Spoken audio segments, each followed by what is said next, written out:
técnicas. Entonces, bien. Bueno, esta frase inicia un poco el inicio de la presentación. Nadie debe sentirse sorprendido por lo mucho que queda todavía inexplicado sobre el origen de las especies y variedades. Lo cual quiere decir que aún hoy en día existe la opción y la posibilidad, de hecho así ocurre, de redescubrir especies nuevas para la ciencia. Esta es un poco la imagen de lo que ocurría en la Tierra antes de que apareciera la vida y de que apareciera, digamos, todo tipo de vestigio de célula, en fin, lo que es el elemento vida. Según estos dos estudiosos, Stanley Miller, químico de la Universidad de California, y Gustav Arrhenius, geoquímico de la Scripps Institution of Oceanographic del National Geographic, ¿vale? La Tierra primigenia se data aproximadamente en 4.000 millones de años, cuando poco a poco las condiciones fueron favoreciendo a la vida, lentamente se fue enfriando y perdiendo pérdida de calor, y apareció elementos como el agua y una serie de formaciones que se ven aquí, que se llaman estromatolitos.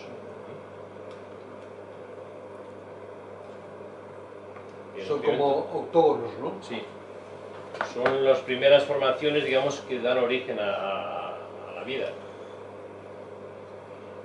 Se formó la atmósfera, al condensarse, parte de lo que es, o sea, el enfriamiento produjo la formación de la atmósfera, y esto, poco a poco, los compuestos orgánicos se fueron organizando en algo que tenía la capacidad de copiarse a sí mismo. Cuando esto ocurrió, a partir de ese momento, empieza la evolución darwiniana. O sea, un organismo tiene la capacidad de reproducirse y automáticamente coloniza el medio en el que se encuentra.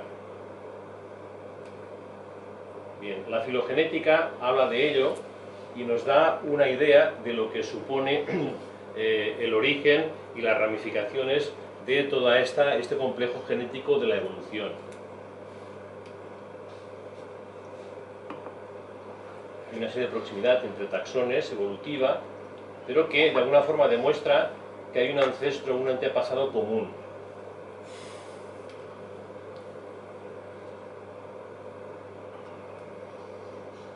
Eso es la filogenética. Y la taxonomía molecular utiliza información de los propios genes de cada uno de los organismos vivos y sus proteínas para establecer árboles filogenéticos en base a la genética.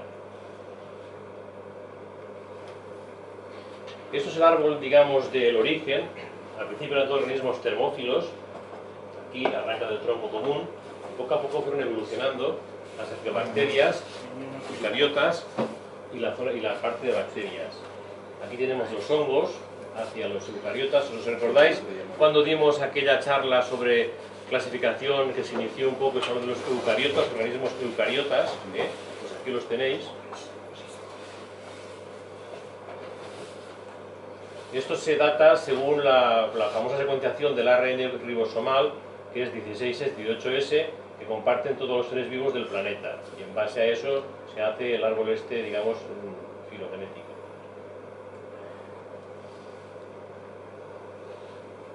Entonces, todas las ramas, si retrocediéramos en el tiempo, tienen un origen común.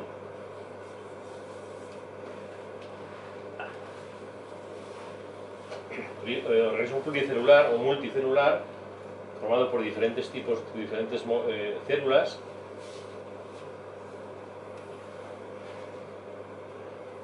Bien, aquí empezamos a darnos cuenta de lo que supone las setas, o los hongos realmente, en el contexto evolutivo. ¿Por qué? Pues ahora lo vamos a ver. Fueron los inventores de la pluricelularidad. O sea, de alguna forma, los hongos originaron ese salto hacia la evolución de la vida en la Tierra por su pluricelularidad. La particularidad es esa, precisamente. Sus células microscópicas usualmente son filamentosas, llamamos hifas, todo el mundo las conocéis por su nombre. Bien, este es un poco el aspecto interno de una hifa.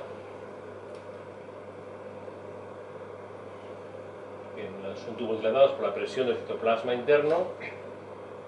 Y el carácter fundamental les permitió desarrollar tejidos y órganos que constituyen hoy en día que constituyen a las plantas y animales. Bien, esa pluricelularidad dio origen a diferentes tipos de tejidos, y esa diferenciación y esa complejidad de los tejidos que forman el ser vivo, a tanto vegetales como animales, es lo que va a dar lugar a la evolución y al momento que estamos hoy en día aquí en el planeta, a nuestra forma de vida que tenemos. Aquí 100.000 años posiblemente seamos distintos. Bien, aquí tenéis un poco, se ve más arriba.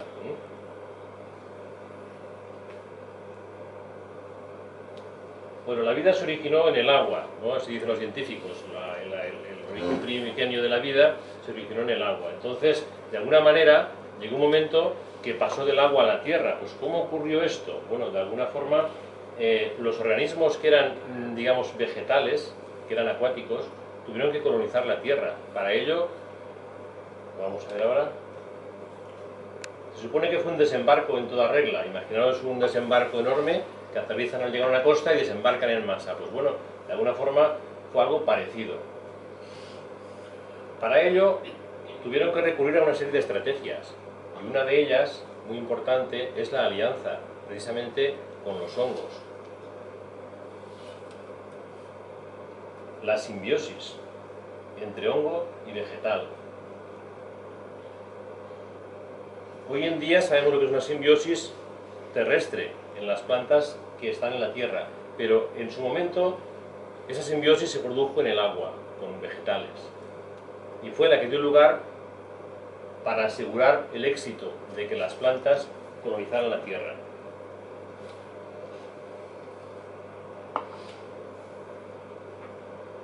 ¿Bien explicado?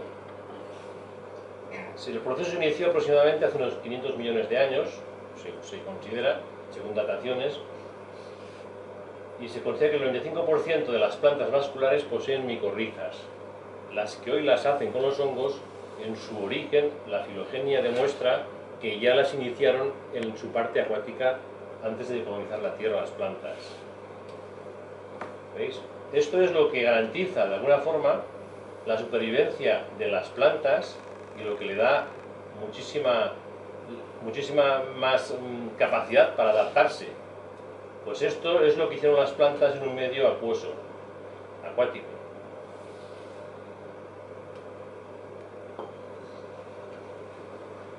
El origen de los hongos, según estudios, parece remontarse a 1.000 millones de años. Los fósiles más antiguos conocidos hasta el momento proceden de 460 millones de años, que son del orden de los glomales, se consideran aproximadamente, y vienen desde aquí, desde la época del Ordoviciano. Fijaros bien que en el Cretácico se conoce la existencia de las amanitas, por estudios que se han hecho, y mucho antes ya aparecieron los vestigios de esos hongos.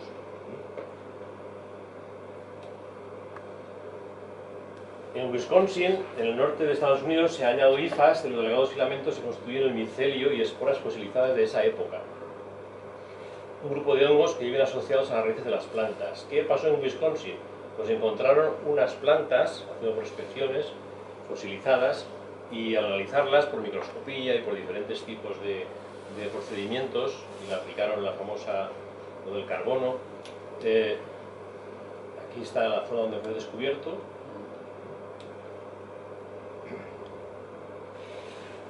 Considerado el organismo primigenio, del cual evolucionaron todas las especies actuales. A través del famoso árbol que hemos visto, las ramificaciones, pues el origen de todas de lo que son las plantas se supone que es esta, se llama rinia, bueno, acabamos como rinia, de 8 centímetros de altura aproximadamente. Ahí la tenéis, el dibujo esquemático de lo que es la planta. Esto sería más o menos una altura así, más o menos. Y aquí la tenéis dibujada. Eso es el tallo, digamos, de la zona, una sección vista en sección, lo que es el tallo, todos los pequeños tubitos. Esta es otra, Arlaophyton, pero esta es Rinia, que es la que, digamos, se descubrió en esa zona. Bien, ¿por qué es tan importante el descubrimiento de esta planta, de este tipo de arbustitos o de plantita o como lo quieras llamar? Pues porque cuando analizaron detenidamente todo lo que es el tallo, toda la parte, digamos, aérea, todo lo que se supone que es parte o acuática o terrestre, descubrieron algo muy curioso. Descubrieron no solamente raíces, sino que descubrieron esto. Descubrieron una serie de formaciones que son hifas. O sea, esa planta ya estaba simbiotizada con hifas de un hongo de esa antigüedad. Son las hifas del hongo penetrando en el córtex externo del tallo Aglaophyton mayor, que es esta planta de aquí, hemos visto esta de aquí, Aglaophyton. Esta también lo tenía. Eso nos da una idea de por qué las plantas buscaban la alianza de los hongos, para asegurar precisamente la conquista de la tierra. Aquí tenéis unos tipos de hongos encontrados que pertenecen al Cretácico por datación. Aquí está el tiempo en edad de lo que se supone que tienen. Y uno es parecido a una micena, ¿no?, donde fue descubierto.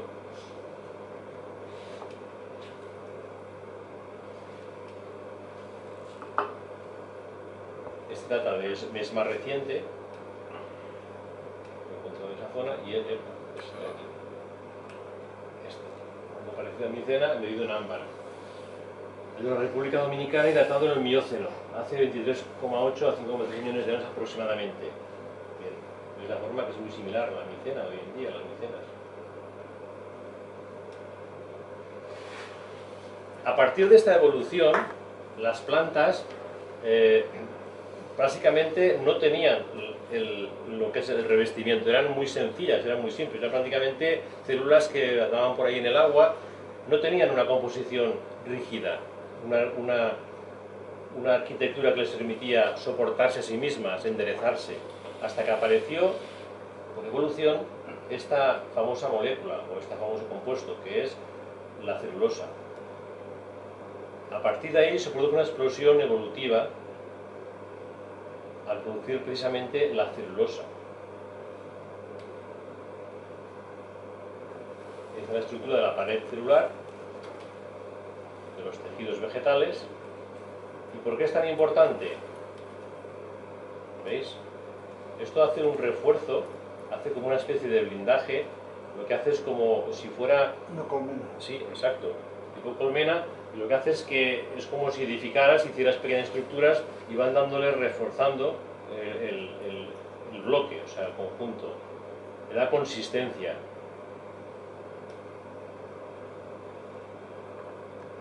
Esto fue lo que les permitió pasar de formas microscópicas a los grandes helechos arbóreos. Ahí los tenéis. Bien. Pero la evolución no acaba aquí. Buenas tardes. Buenas tardes. Claro. ¿Vienes solo con la familia? No. O digo por la foto de grupo de WhatsApp. Ah, con tu hermana. Claro, son muchos hermanos. Bien. ¿Dónde estás del WhatsApp? No, bien. Pues seguimos con la charla. Esta evolución no acabó aquí. Yo el año pasado te felicité. ¿Y No tenéis categoría. por qué? Pues vamos a ver. Cuando surgió esta explosión evolutiva por parte de las plantas, lógicamente colonizaron toda la Tierra. Empezaron a colonizar, no tenían ningún enemigo, ni depredador natural, ni alguien que les pudiera pasar freno. Entonces, poco a poco, ese material era tan nuevo que todavía no se habían desarrollado organismos que pudiesen degradarlo, eliminarlo o reciclarlo. Pero bueno, como veréis, la vida en la Tierra es realmente fascinante. Llegó un momento que esos organismos aparecieron en la Tierra. Mientras tanto, se fueron acumulando cantidades ingentes de restos orgánicos procedentes de las plantas. Como no tenían nadie que se las comiera, ni que las destruyera, ni las reciclara, pues ya se iban amontonando, creando una gran cantidad de energía, ¿vale? Que hoy en día esa energía se extrae del suelo, ahora lo veis, de forma de petróleo. Es lo que hoy en día son las grandes bolsas de petróleo que están en el subsuelo. Proceden de una gran parte de masas vegetales que en su día fueron depositadas y que poco a poco se han ido compactando y se han formado, aquí lo tenéis, lugar de depositación, Esto es toda la zona, digamos, vegetal que se ha ido quedando ahí metida o compactándose, se ha ido recubriendo por sedimentos que han ido depositándose encima y poco a poco se va formando una capa, otra capa y otra capa y las capas más internas se van descomponiendo y van formando esas bolsas que hoy en día conocemos como petróleo, que es lo que se extrae de origen orgánico vegetal. Bien, un pastel energético como este no podía permanecer durante muchos años sobre la tierra, sobre la mesa de la evolución. Imaginaos que pongo un pastel aquí y claro, nadie se lo come, no hay nadie que sea capaz de comerse el pastel, pues de repente aparece un montón de gente o bichos raros, organismos que vayan a comérselo, lógicamente poco a poco irá equilibrándose la balanza. Eso es lo que ocurrió cuando los hongos y las bacterias aprendieron a crear enzimas. ¿Para qué? Para degradar la celulosa, y a partir de ese momento se produjo una explosión evolutiva en el mundo bacteriano y fúngico.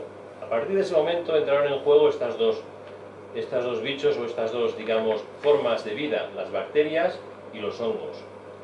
Y su función era regular, equilibrar la naturaleza. ¿Cómo lo hacían? De una forma realmente asombrosa, elegante, sencilla y bonita, utilizando su propia química. Los enzimas se adherían al sustrato, degradaban el sustrato poco a poco a través de su química, veis aquí, y lo descomponían, con lo cual, producto de esa reacción, el sustrato se iba descomponiendo. Qué curioso, no necesitaban plantas recicladoras, ni necesitaban motores, simplemente aplicando su propia genética eran capaces de descomponer lo que tenían al lado. Es un poco lo que hacemos nosotros. Cuando ingerimos dentro de nuestro organismo, utilizamos nuestras enzimas para degradar, digerir y descomponer.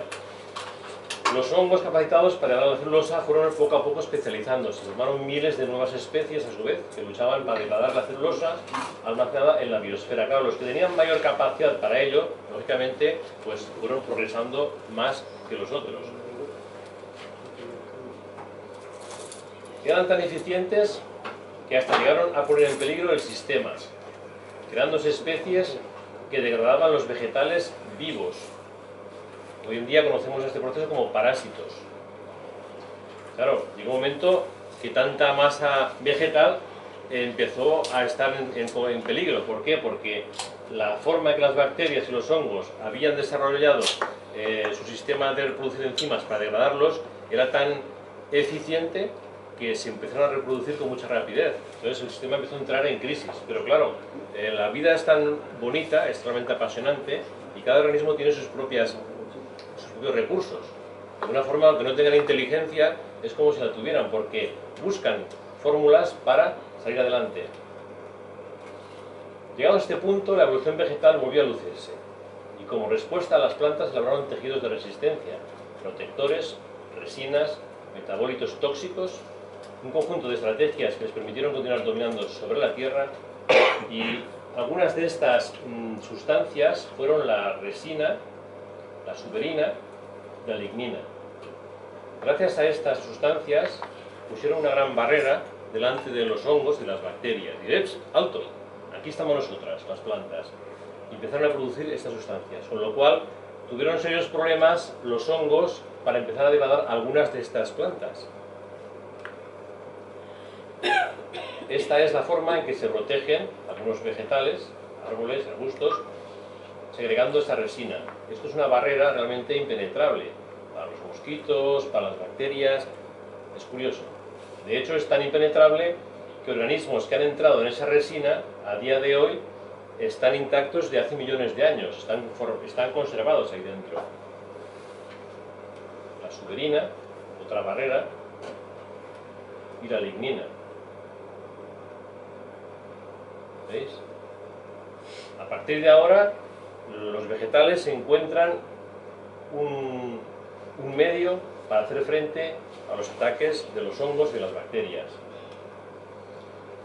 Bien, esto cuando lo veáis en los árboles o en las cortezas, es curioso, queda muy bonito. Ramón está enamorado de Ana y Ana de Ramón, parece que se perpetúa en amor eterno con un corazón. pero no dejan de ser agresiones en las físicas, en las cortezas de los árboles, en este caso de un vegetal.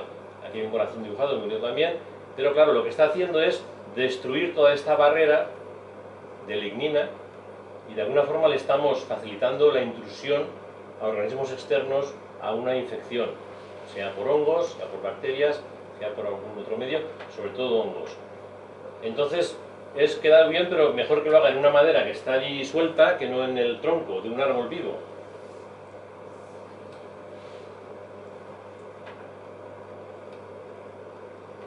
Es la puerta abierta a las colonizaciones, sobre todo por hongos. Fruto de esta lucha, los vegetales, de la supervivencia de los vegetales, y muchos años más tarde, algunas plantas generaron una nueva molécula que va a ser todo un éxito, que es la lignina, lo que da dureza en la parte, digamos, aquí. Revistieron las fibras de celulosa con una red molecular de lignina todavía más defensiva, o sea, más eficiente. Las plantas se lignificaron, se endurecieron, y eso permitió que se elevaran todavía más sobre la tierra, buscando la luz solar y evolucionando un paso más adelante. Pero los hongos no son tontos. Buscaron una solución a esto. Es que es impresionante. La evolución es una pasada. O sea, el ver cómo unos y otros es una lucha constante. Y no se ha acabado. A día de hoy continúa. La lignina se comporta como un escudo de resistencia física a las plantas. De los trigomas degradadas a la celulosa, que está más adentro, claro.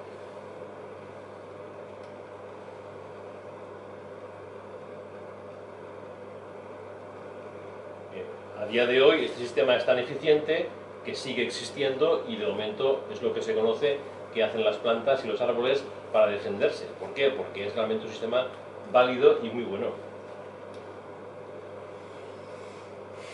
Este éxito evolutivo tan extraordinario hizo que los árboles pasaron a dominar otra vez la tierra, o sea, que invadieran. Ya no solo zonas arbustivas, o sea, plantas arbustivas o pequeñas plantas, sino que ya se convirtieron realmente seres monstruosos, enormes, o sea, arrancando una altura considerable desde lo que es la base. Buenas tardes, Antonio. Buenas tardes. Como podéis suponer, la erupción de esta lignina hizo que los restos vegetales fuesen difíciles de reciclar, con lo cual se formaría una gran masa otra vez de restos, de restos vegetales.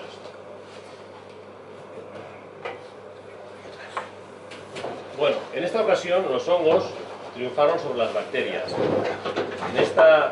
En este proceso, en esta competición por triunfar o por acaparar la vida o por evolucionar o por buscar un poco ser más poderoso que el otro para poder subsistir en el planeta, los hongos desarrollaron un sistema mucho más sofisticado. Un determinado grupo de ellos encontró una llave enzimática que les permitió degradar la lignina. Y gracias a este proceso fue por el cual una parte de esos hongos hoy en día subsisten. Entre ellos el rovellón, el Lactarius, es precisamente uno de ellos, el Enterolactarius. No hay ningún otro organismo conocido hasta la fecha o hasta el día de hoy que degrade la lignina con la rapidez y eficiencia que lo hacen los hongos.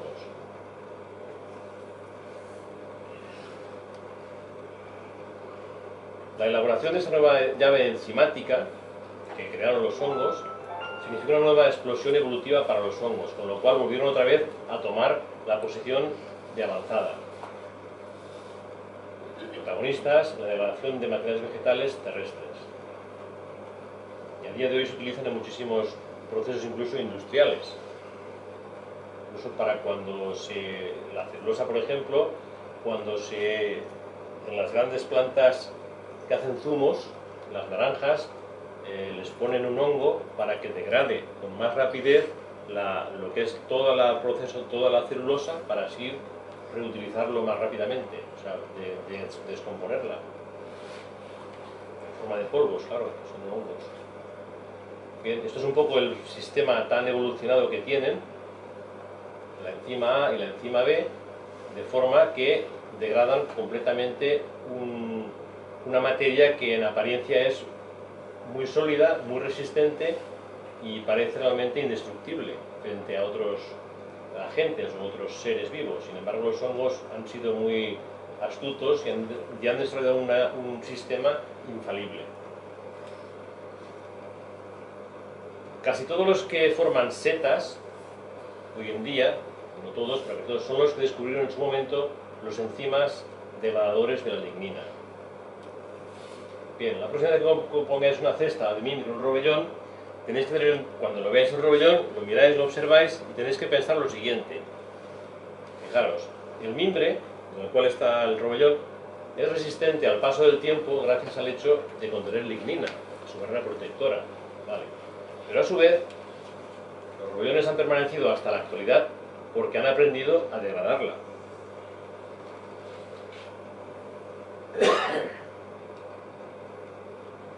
De una forma simplificada, los grandes rasgos evolutivos, a partir de ahí de los hongos, fueron los siguientes: Phyllomycetes, Ascomycetes, es muy simplificado, Basidiomycetes.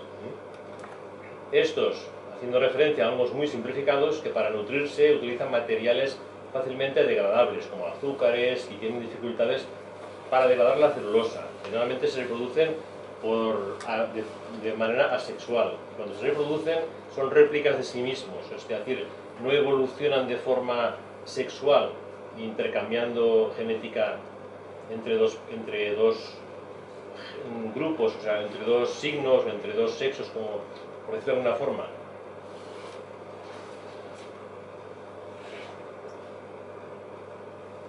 Los ascomycetes pueden utilizar la celulosa, pero solo los más evolucionados pueden degradar parcialmente materiales con lignina, los ascomycetes. Y los basidiomycetes, aquí es el grupo más importante, con capacidad para degradar precisamente ese tipo de sustancia. Capacitados para degradar los materiales que presentan celulosa y lignina, materiales lignocelulósicos como la madera, las cortezas, etc. ¿Veis? Este es el proceso, los phyllomycetes, por reproducción asexual. No hay intercambio de dos esporas distintas, de dos signos distintos, o de dos cargas diferentes, o de dos sexos. Estos son los ascomycetes, cómo se reproducen de forma sexual, y esto es los basidiomycetes también de forma sexual, digamos. Es un poco las tres grandes formas evolutivas desde un origen.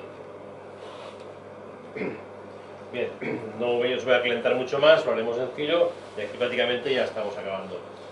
Son 4 fotos de 4 ascomycetes diferentes para que veáis un poco, os deleitéis. Esta supongo que todo el mundo la conocerá. Esta también la conoceréis, la Blacetabulum. Si alguno ve que el nombre está mal puesto, que lo diga, porque como van cambiando la nomenclatura, cada 2×3 igual hay alguno puesto y a lo mejor ahora se llama de otra forma. La crispa y la vela solitaria.